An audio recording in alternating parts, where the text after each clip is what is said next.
fue el ministro, digamos, en pandemia, ¿no? Agarró una papa caliente, 13 de febrero asume el cargo, 15 de marzo, buenos días ante todo, Buenos días. señor Benavides, vamos a la cuarentena y 2 años han pasado sin clases presenciales. ¿Qué sensación le genera lo que está pasando hoy? Bueno, lo primero es destacar el reinicio de las clases presenciales en los colegios públicos del país, ¿no?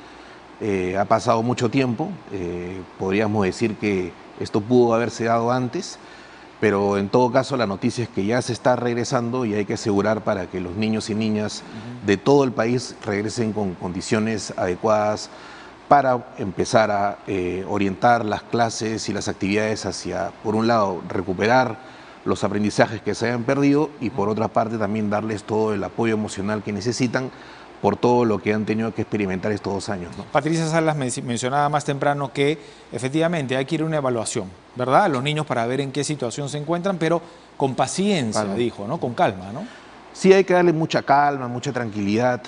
Felizmente estamos en una etapa de la pandemia que está siendo menos problemática de lo que fue antes.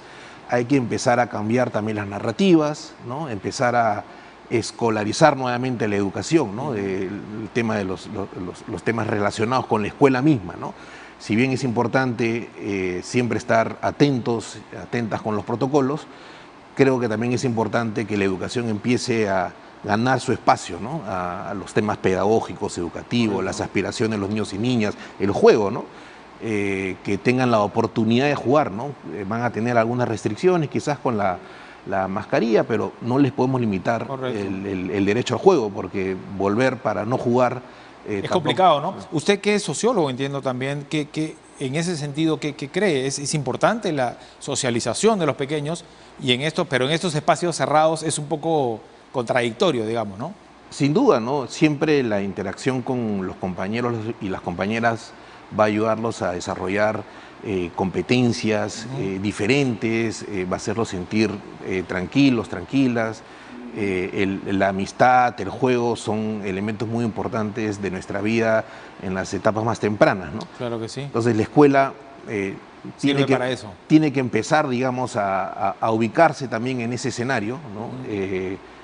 Por eso decía tratar de recuperar lo pedagógico, lo emocional, el juego, ¿no? Y ya el tema de las mascarillas y todo eso, importante, pero que no sea lo central, ¿no? Acá lo central es que los niños estén tranquilos, que sepan que es seguro, que sepan que están bien acompañadas por sus profesores y que ir a la escuela, como ellos mismos dicen, les va a hacer bien, ¿no? Aunque además estamos hablando de 2 años de pandemia, no es poco, 2 años de miedos, ¿no? Incertidumbre, algo que se queda aquí, por eso el tema emocional es fundamental hoy retomarlo de pronto con psicólogos o los mismos docentes capacitados para hablar mucho con los chicos, ¿no? Sí, darles su espacio, que hablen, ¿no? No tener presiones, eso es importantísimo. 2 años es un montón de tiempo, ¿no? O sea, el Perú lamentablemente fue uno de los países que está regresando más tarde que la mayoría de los países de la región, ¿no? Entonces sí ha habido, digamos, una afectación en ese sentido, pero estamos confiados todos que es posible revertir eso, ¿no? Con la tranquilidad que hay que dar a los niños y niñas y también con los objetivos muy claros en relación a que hay temas que acelerar como estrategias de nivelación para que recuperen los aprendizajes perdidos, como programas de acompañamiento emocional para que estén lo mejor preparados posible para su futuro, ¿no? Que cada edad también es distinta, porque hay niños que ya tenían que ir a primer grado después de nido inicial y ahora van a entrar de frente a tercero, digo presencialmente, ¿no?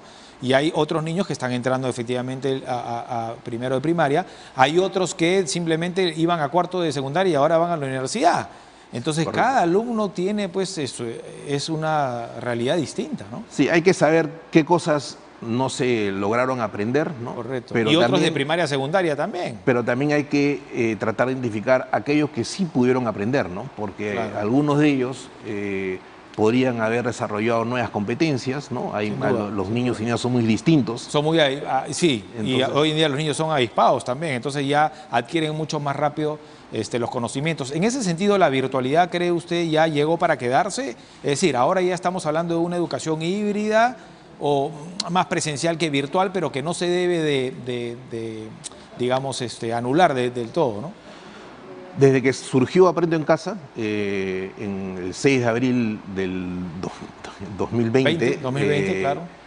siempre se pensó como una política pública, ¿no? Una política pública que al inicio nos ayude a contener la emergencia, tratar de continuar con el servicio público educativo, en lugar de decir no hacemos nada, esperamos a que haya un retorno. Imagínate, hubiéramos tenido que esperar casi 2 años.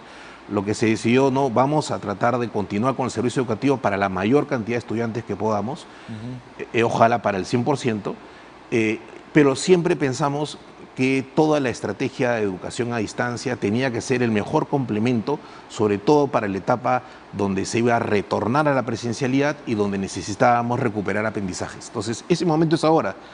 Este es el momento en el cual Aprendo en Casa, la estrategia de cierre de brecha digital, que tiene que ver con las tablets, pero no es únicamente las tablets, claro que sí, son el complemento necesario para que los estudiantes que no lograron tener toda la posibilidad, la oportunidad de aprendizaje durante el año 2020-2021, tengan oportunidades de empezar a cerrar las brechas que hayan tenido esos aprendizajes. Ese es el refuerzo, entonces. Hoy su tarea será el refuerzo. Como ha ocurrido en los países a los cuales nosotros mirábamos cuando estábamos definiendo la estrategia de cierre de brecha digital, que utilizaban, digamos, las estrategias a distancia como un mecanismo efectivo de cerrar la brecha de los aprendizajes para los niños rurales y más por el país. Por eso es que la estrategia se concentró en esos estudiantes. Claro, ¿no? Que sí, claro ha sido más o menos un 30% de los estudiantes que han recibido las tablets, pero llegan a ser más o menos el 88% de los servicios educativos rurales. O sea, fue directamente relacionada con esa población. Claro. Entonces, que sí, lo que hay que hacer ahora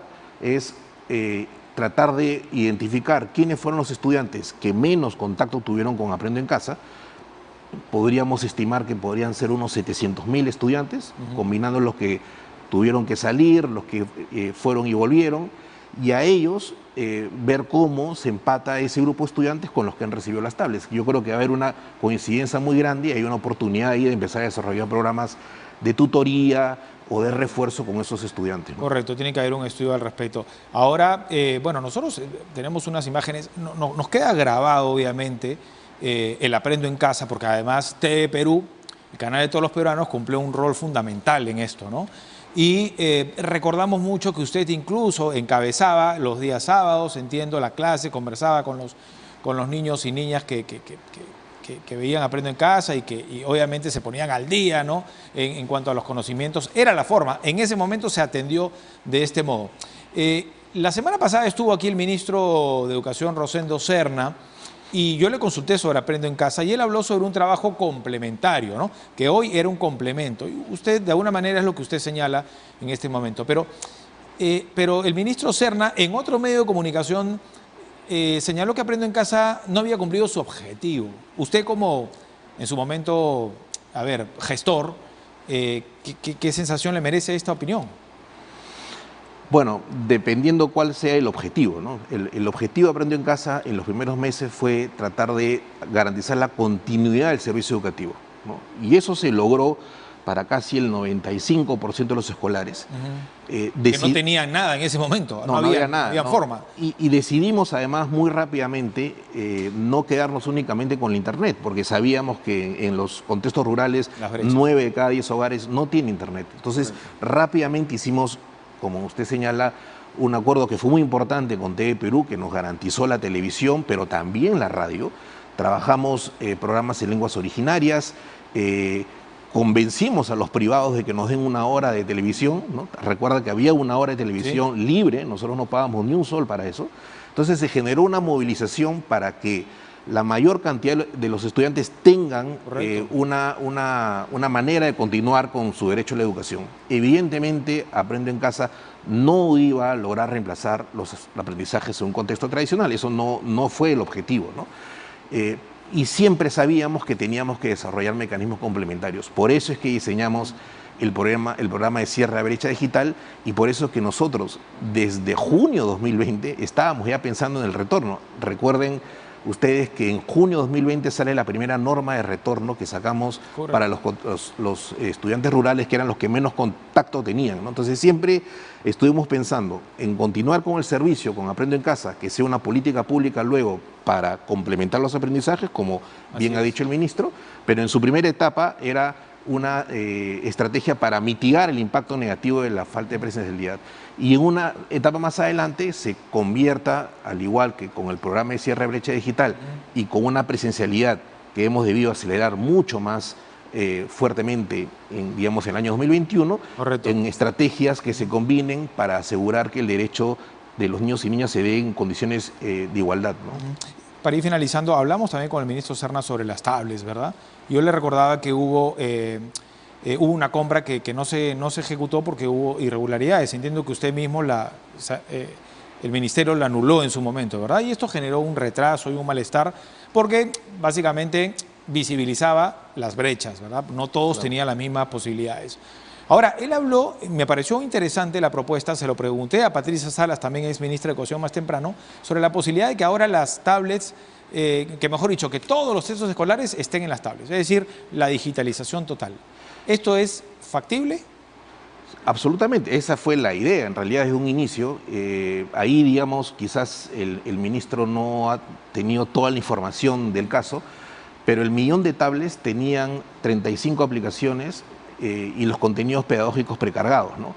Él dijo que recién ahora lo van a tener, ¿no? Siempre han tenido los contenidos pedagógicos. No necesitaban conexión, a eso se refiere. O sea, claro, el contenido ya estaba ahí. ¿No se necesitaba internet? Claro, más o menos el 55% tenían chips de datos porque habían zonas con internet y el resto podían usar el material precargado, que se iba a poder precargar con una manera de poder ayudar a los escolares que bajen los materiales cada cierto tiempo, ¿no? Entonces, eso estaba así desde el inicio.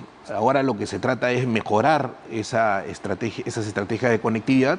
Me parece que es una buena noticia que el programa de cierre de brecha digital nuevamente salga a la luz, ¿no? Porque hemos tenido el 2021 que ha estado medio escondido, que estén comprando la segunda fase de las tabletas, porque nosotros diseñamos una primera fase que fue el millón de tablets y una segunda fase que son las 300.000 que están comprando ahora, para que más estudiantes tengan acceso a ese instrumento, sin olvidar que no se trata únicamente de tablets, ¿no? Esto es una estrategia pedagógica, integral, capacitación docente, seguimiento de los estudiantes y una serie de estrategias que es bueno que el ministro esté considerando retomar. Bueno, en lo que sí estamos de acuerdo y como reflexión final es que tiene que haber continuidad, ¿verdad? Han habido muchísimos ministros y si ya tenemos ese problema lamentablemente de mezquindad política, permítame decirle, muchísimos ministros en todos los sectores y en un sector como educación que es fundamental no pueden haber tantos ministros. Pero bueno, ya que tenemos esta situación, por lo menos tiene que haber políticas de Estado, ¿no? Tiene que haber estabilidad y continuidad, porque si no, este tipo de iniciativas caen en saco roto. Correcto, ¿no? Aprendo en Casa es una política pública que se ha mantenido, el programa de cierre de brecha digital también es una política pública, como lo ha sido otras políticas públicas como el tema curricular, la reforma de la carrera pública magisterial, la reforma universitaria, son todos esfuerzos de todo el país y de toda la sociedad para garantizar una educación que tenga más calidad y también ofrezca mejores condiciones a los estudiantes que tienen menores oportunidades, ¿no? Claro que sí. Muchas gracias, señor Benavides, por haber estado aquí. Gracias. Martín Benavides, en un día importante además, ¿no? Porque siempre hay esta sensación. Habiendo sido ministro, seguramente también es especial un día como hoy, ¿no? Claro que sí. Ex ministro de Educación, Martín Benavides, estuvo con nosotros. A ver.